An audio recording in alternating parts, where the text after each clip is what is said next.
80 वर्षीय महिलेवर 54 वर्षीय नराधमाचा अत्याचार. व्हिडिओ व्हायरल झाला आणि पाप उघड पडले. वृद्धेसोबत घडलेल्या कृत्याने महाराष्ट्र सुन्न झाले.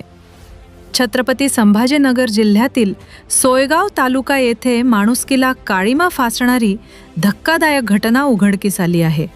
सोयगाव तालुक्यातील जरंडी गावात एक 80 वर्षीय महिला घरात झोपलेली असताना शेख रमजान शेख मोहम्मद वय 54 याने रात्रीच्या अंधारात घरात घुसून बळजबरीने लैंगिक अत्याचार केल्याचा संतापजनक प्रकार घडला असून या प्रकरणामुळे संपूर्ण परिसरात संतापाची लाट उसळली आहे.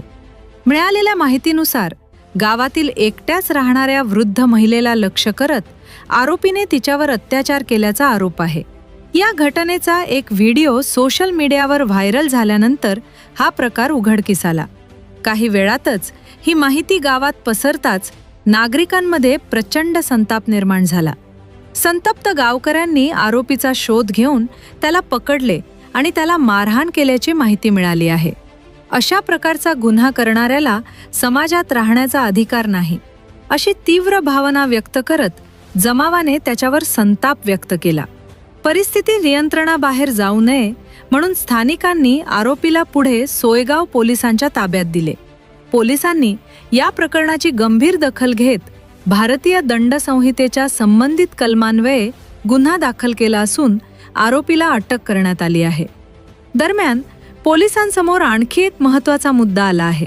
या घटनेचा व्हिडिओ नेमका कोणी चित्रित केला आणि तो सोशल मीडियावर व्हायरल करण्यामागचा उद्देश काय होता याचाही तपास सुरू आहे. पीडित वृद्ध महिलेला तातडीने वैद्यकीय तपासणी आणि उपचारासाठी रुग्णालयात दाखल करण्यात आले असून तिच्या मानसिक आधारासाठी स्थानिक सामाजिक संस्था पुढे सरसावल्या आहेत. या घटनेनंतर जरंडी आणि आसपासच्या भागात महिलांच्या सुरक्षिततेचा प्रश्न पुन्हा ऐरणीवर आला आहे. ग्रामीण भागात एकट्या राहणाऱ्या ज्येष्ठ नागरिकांच्या सुरक्षेसाठी अधिक ठोस उपाययोजना करण्याची मागणी स्थानिकांकडून होत आहे.